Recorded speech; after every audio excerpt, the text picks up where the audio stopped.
of the main aims of this course is to develop your appreciation of the role of mathematics in understanding and predicting the behavior of the real world. We want you to begin to acquire the skill of using mathematics to help solve real-world problems, that is, mathematical modeling. Why should you want to undertake mathematical modeling?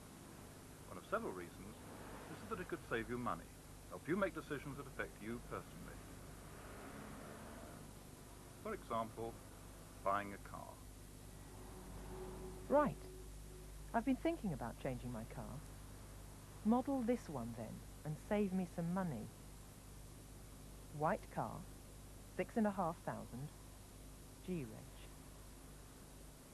Same model, over 7,500, different colour, H. There's so much variety. Make, model, features, price, age. And when do I change? Now? Or keep mine another year? Almost every day, you make decisions and draw on a mixture of experience and analysis. That decision-making would be significantly enhanced if you got into the modeling habit.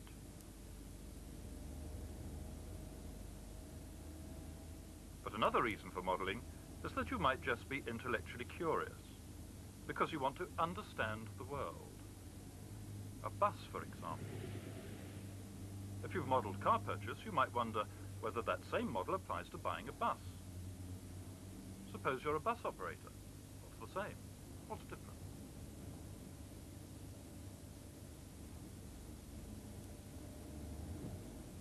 Such opportunities for being intellectually curious turn up all around you. That is, provided you're receptive to them. There's also a third reason for modeling, and we'll talk about that later. A reason that has to do with giving you power. Power? If I had power, I'd get rid of all these bloody roadworks. They are building the bypass at last, though. It's been needed for years. Pity it has to go through such pretty countryside. But I won't be sorry not to have to do this crawl every morning. And I'll bet the people who live here will be glad to be able to hear themselves think.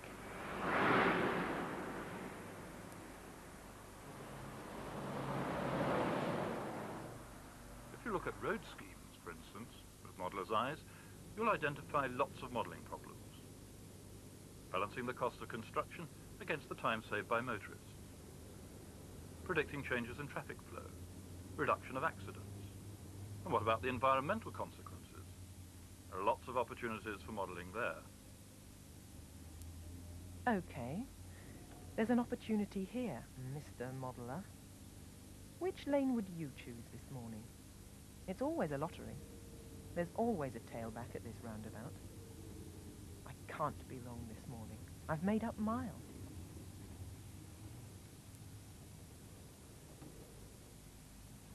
I couldn't be wrong, could I? Not when I'm following a modelling course, for heaven's sake.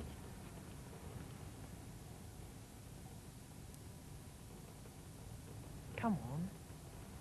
Don't stop now.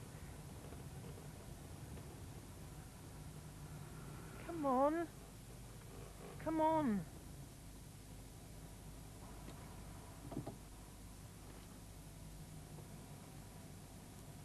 No, I don't believe this. Every morning.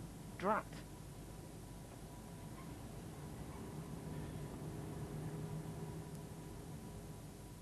So much for my intuition and analysis.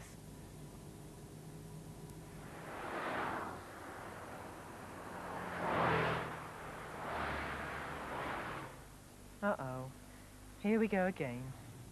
Gas, water or electricity. How long this time? Now there's a point. How long? How do they decide how long? Do they work it out? Or do they have tables to look up? Who calculated the tables? However they do it, you always seem to have to wait.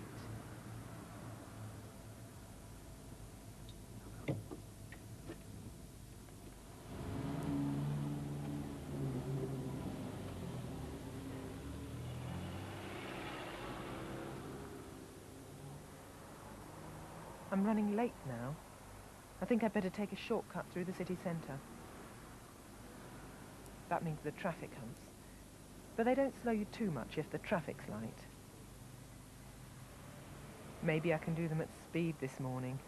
Here goes, anyway.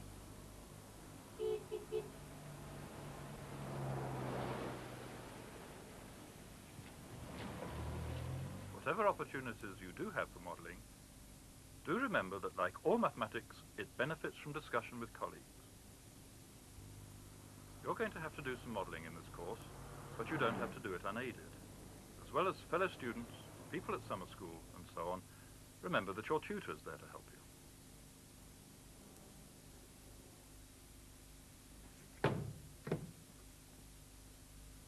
Well, I'm not your tutor, of course, but I am going to be your guide for the rest of this program. Now, what we've been doing so far in the program is to point out to you how often modelling problems arise in everyday situations. We've used the example of a car journey to make this point, but it's true of all sorts of other circumstances as well. Now, don't look out for this cassette in your course materials. That's something we've just used for this particular program. But I think the thing that I'd better do is to pick up a couple of the problems that we've seen so far and look at them in greater detail. Let's start with the traffic queues at the roundabout. The simple problem is which queue to join. Your first thought is probably to take the shorter. Certainly that seems to give you a great advantage in distance. The trouble is, and some local drivers know this, that once the queues have come to rest, your queue, the shorter queue, moves more slowly. So that really won't do. If the traffic in the longer queue is moving faster, those cars might get to the head of the queue quicker, even if they have further to go.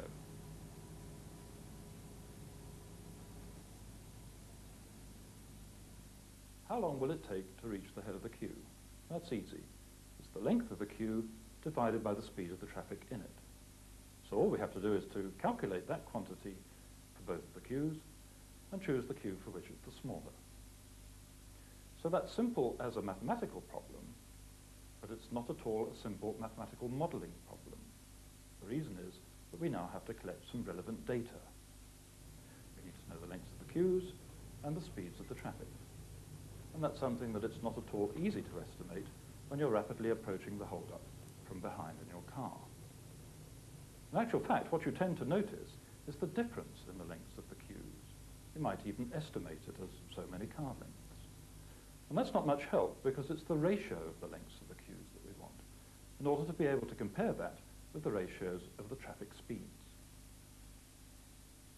If the length of the queue is L and the average speed of the traffic is V, then the time to get to the head of the queue is L over V. Calculate that for each queue and decide which is smaller, and the mathematical problem is solved. But even without figures, can thinking about the problem give you any insights? Imagine that you had an idealized bird's-eye view of the road. The queues form like this, and you're interested in what happens when you reach the tail. You could be either marked car. But which should you be? With queues like this, and the longer queue moving faster, you'd make the wrong decision in picking the initially shorter queue. But is this always the case?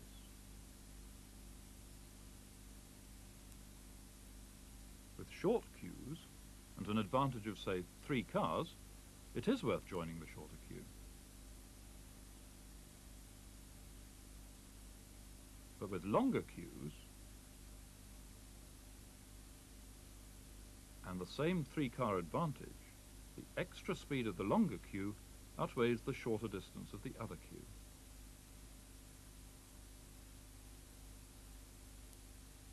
For long queues, it's worth joining the faster moving one, regardless of any distance advantage in the slow one.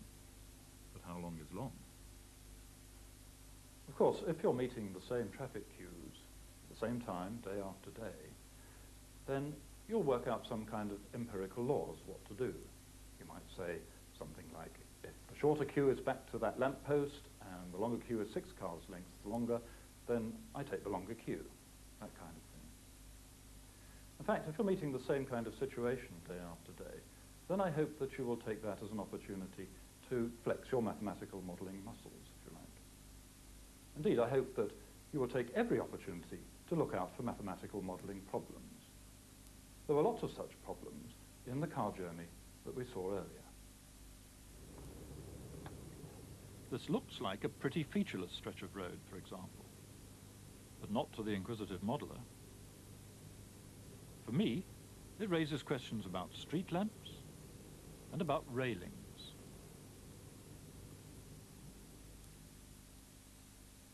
How far apart do you have to put street lamps for the best illumination? Lots of them close together means they can be shorter with low-powered lamps.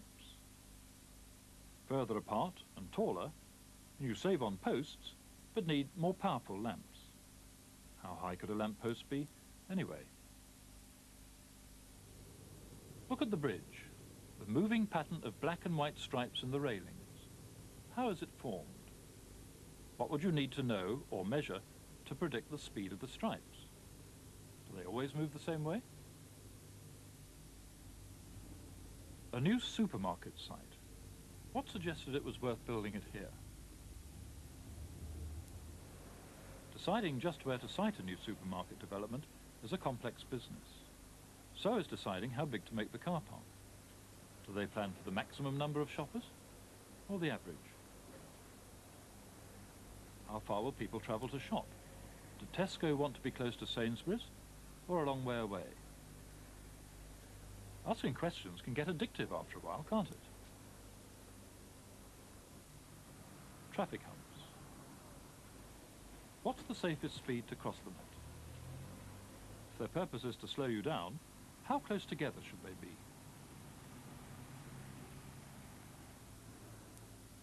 You heard some of the questions that temporary traffic lights raise. Can you think of other questions? What questions could you ask about this traffic device? But now for something else. What's the best policy for buying a new car? Now, when you buy a new car, there are all sorts of factors that you take into account, whether to buy the same model, for example, or to go upmarket. Things like the appearance of the car, the colour of the paintwork, for example. New technology, new safety factors, something you might want to take into account. Even the effects of inflation. So there are all sorts of things that you have to think about. But if mathematical modelling could show you, for instance, that the choice of colour on your new car will cost you an extra £50 a year, at least you can make an informed decision about whether that was worth the extra. One aspect that's relatively easy to model is the financial side of things. It's almost always worth starting with a simple model and incorporating complicating factors later. If you try to model everything at once, you may not be able to make any progress at all. Most successful modelling takes this incremental approach. So I'm going to consider a very simple version of this problem. I'm going to assume that I replace my car by a new car of the same make and model. So that will be the same price, of course, allowing for inflation. So I'm dealing with the following simple situation. I buy a new car, I run it for a certain number of years, and I replace it with another car, similar car. I run that for the same number of years, and replace it again with a new car. And what I'm out to do is to find how long this should be in order to minimize the cost of motoring. A simple model of the financial side of things ought to start with the cost of buying the car.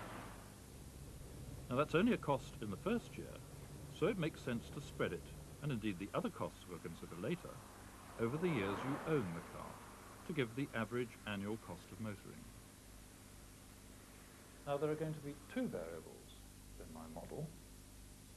The first is the number of years that you actually own the car, keep the car. Let's call that N years. The second is the cost, the average annual cost of running your car. Let's call that C, and that will be pounds per year.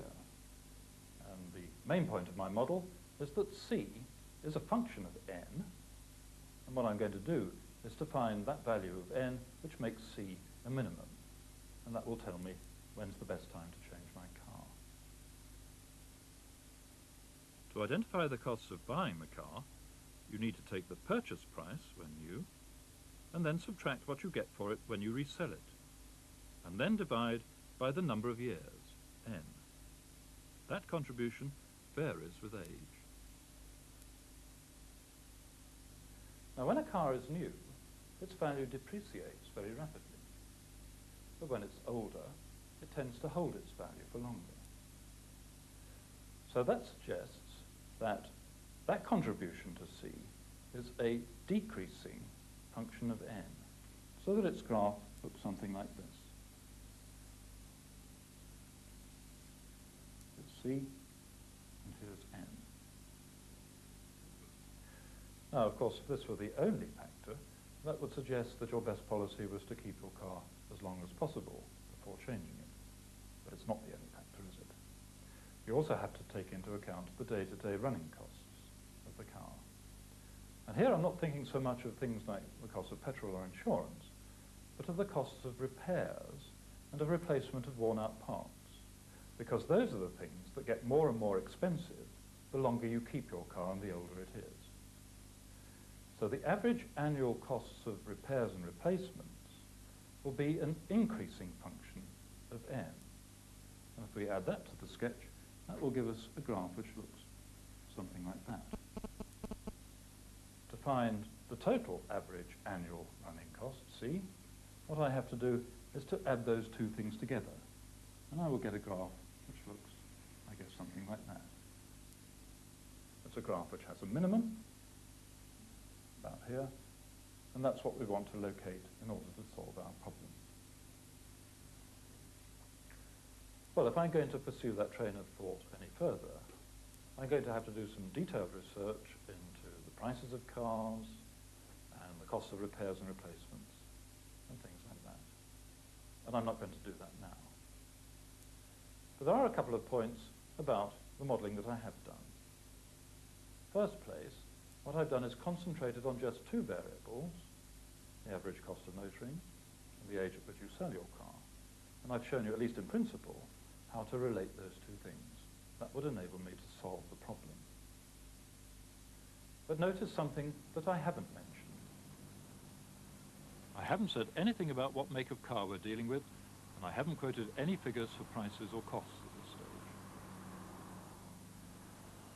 You could easily adapt this model to apply to your car.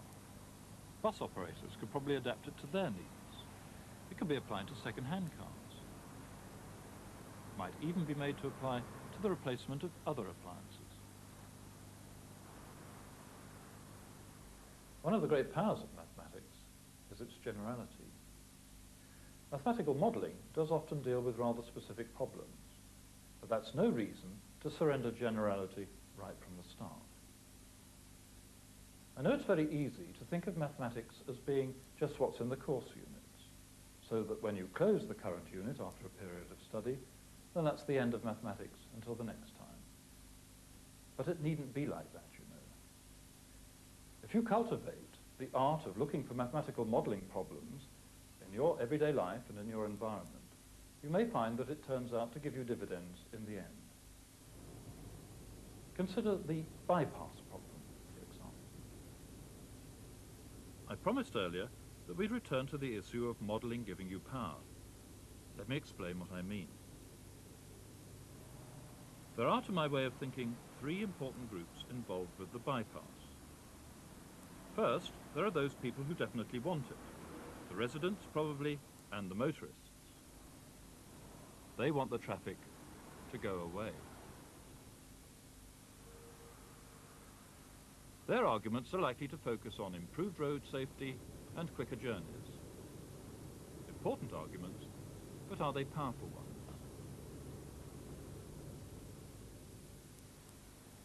Another group is the environmentally concerned. They concentrate on the countryside and the effects that the new construction will have there.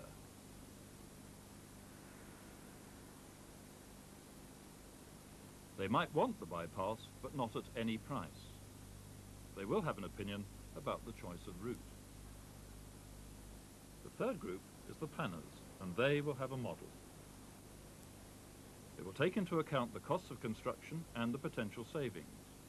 The decision to build will depend on whether the savings outweigh the costs. If you are concerned about that decision, you will want to know how the environmental factors are taken into account and whether the bypass will generate new traffic. There'll be fewer accidents afterwards, but is each one likely to be more serious?